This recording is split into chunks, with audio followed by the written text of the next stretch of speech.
नमस्कार, मी डॉक्टर रजनी पत्की. आपण पाहत आहोत श्री विष्णू पुराण चतुर्थ अंश. आज आपण 6वा अध्याय पाहणार आहोत. यामध्ये सोमवंशाचं वर्णन आहे. चंद्रमा, बुध आणि पुरुरव्याचं चरित्र यामध्ये येईल. श्री मैत्रेय म्हणाले, हे भगवान, आपण मला सूर्यवंशीय राजांचं वर्णन करून सांगितलं.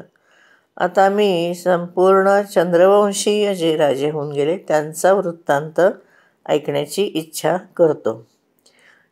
ज्या स्थिरकर्ती महाराजांची मुलं संतती, त्यांचं सुयश आजसुद्धा गायलं जातं. तेव्हा हे ब्रह्मन, त्यांचं वर्णन आपल्या प्रसन्न मुखातून आपण मला सांगावं. श्री पराशर ऋषी म्हणाले, हे मुनी शार्दूल, परमतेजस्वी चंद्रमाच्या वंशाचं क्रमशः श्रवण कर, ज्याच्यामध्ये अनेक विख्यात असे राजे लोक होऊन गेले. हा वंश नहुष, ययाती, कार्तवीर्य आणि अर्जुन अशा अनेक अतिबलपराक्रमशील, कांतिमान, क्रियावान आणि सद्गुणसंपन्न राजांनी अलंकृत केलेलं आहे. जे हा वंश अलंकृत केलेला आहे. ऐक, मी त्यांचं वर्णन करतो. संपूर्ण जगताचे रचयिता भगवान नारायणाच्या नाभी कमलापासून उत्पन्न झालेले भगवान ब्रह्मदेव यांचा पुत्र अत्री प्रजापती होते. या अत्रींचे पुत्र चंद्रमा होते. कमलयोनी भगवान ब्रह्मदेवाने त्यांना संपूर्ण औषधी, द्विजजन आणि नक्षत्रगणाचा अधिपती म्हणून अभिषिक्त केले. चंद्राने राजसूय यज्ञाचं अनुष्ठान केलं. आपला प्रभाव आणि अतिउत्कृष्ट अधिपत्य असल्याने, त्याचा तो अधिकारी असल्याने चंद्रमाला थोडा राजमद झाला, म्हणजे थोडा गर्व झाला त्याला. त्यावेळेला मदोन्मत्त तो झाल्यामुळे अनेक समस्त देवतांचे जे गुरु आहेत भगवान बृहस्पती, त्यांची पत्नी तारा हिला त्यांनी हरण केलं. तेव्हा बृहस्पतींच्या प्रेरणेने भगवान ब्रह्मदेवाने पुष्कळ काही म्हटलं, ऐकलं आणि त्याला त्यांनी त्याप्रमाणे सांगितलं. पुष्कळ गोष्टी सांगितल्या, पुष्कळ गोष्टी सुनावल्या आणि देवर्षींनी मागितल्यानंतरसुद्धा त्याने ताराला सोडलं नाही. बृहस्पतींच्या द्वेष करण्यामुळे शुक्राचार्य चंद्रमाचे सहाय्यक झाले. कारण शुक्राचार्य हे दैत्यगुरु होते म्हणून. आणि अंगिरा ऋषींकडून विद्यालाभ झाल्यामुळे भगवान रुद्राने बृहस्पतीची सहाय्यता केली. कारण बृहस्पती हे अंगिराचे पुत्र आहेत. ज्या बाजूने शुक्राचार्य होते त्या बाजूला जंभ आणि कुंभ वगैरे समस्त दैत्यदानव वगैरे त्याला मदत करण्यासाठी पुढे सरसावले. तसेच सकल देवसेनेच्या बरोबर, म्हणजे देवसेना घेऊन इंद्र बृहस्पतींच्या साह्याला धावून आला.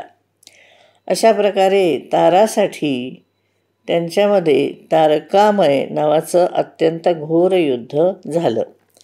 तेव्हा रुद्र वगैरे देवगण जे होते त्यांनी दानवांच्या प्रती आणि दानवांनी देवतांच्या बाजूला अनेक प्रकारची शस्त्र सोडली. अशा प्रकारे देवासुर संग्रामामध्ये क्षुब्ध चित्त झाल्यामुळे संपूर्ण संसाराने, म्हणजे संसारातल्या सगळ्या लोकांनी ब्रह्मदेवाला ते शरण गेले, त्यांचं शरणार्थी झाले. तेव्हा भगवान ब्रह्मदेव कमलयोनीसुद्धा शुक्र, रुद्र, दानव आणि देवगणांना युद्धापासून निवृत्त करून बृहस्पतींना त्यांनी तारेला परत दिलं. पण तारा त्यावेळेला गर्भवती होती. म्हणून ते काय म्हणाले बृहस्पती, की माझ्या घरामध्ये, माझ्या जागेमध्ये तुला दुसऱ्याचा पुत्र धारण करणे उचित नाही. तू याला बाजूला कर आणि अधिक तू पारधिटाई करू नकोस. बृहस्पतींनी असं सांगितल्यावर त्या पतिव्रता तारेने पतीच्या बोलण्यानुसार, वचनानुसार तो गर्भ ईशिका स्तंभ म्हणजे कदाचित शिरीषवृक्ष असावा, तर त्या वृक्षांच्या मदतीने सोडला. त्या सोडलेल्या गर्भाने आपल्या तेजाने समस्त देवतांना मलिन केलं. त्यानंतर तो बालक इतका सुंदर होता, त्यामुळे बृहस्पती आणि चंद्रमा दोघंसुद्धा त्याला परत घ्यायला उत्सुक होते. आणि मग देवतांनी, त्यांना संदेह झाला. मग त्यांनी तारेला विचारलं की हे सुभगे, तू आम्हाला खरं खरं सांग की हा पुत्र बृहस्पतीचा आहे का चंद्रमाचा आहे. असं विचारल्यावर तारा लज्जित झाली आणि तिने काहीच उत्तर दिलं नाही, गप्प बसली. खूप वेळा विचारल्यानंतर देवतांना काही उत्तर दिलं नाही. आणि मग तो बालक तिला शाप द्यायला तयार झाला.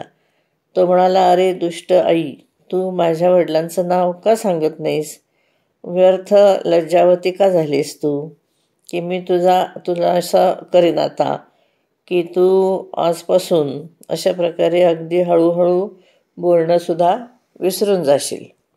त्यानंतर पितामह ब्रह्मदेवानी त्या बालकाला थांबवलं आणि त्यांनी ताराला स्वतः विचारलं की हे मुली, तू अगदी ठीक मला सांग की हा मुलगा कोणाचा आहे? बृहस्पतीचा आहे का चंद्रमाचा आहे? मग तिने अगदी लज्जापूर्वक सांगितलं की हा चंद्रमाचा मुलगा आहे. तेव्हा त्या नक्षत्रपती भगवान चंद्राने त्या बालकाला छातीशी धरलं आणि म्हणाला, ठीक, हे मुला तू खूप बुद्धिमान हो.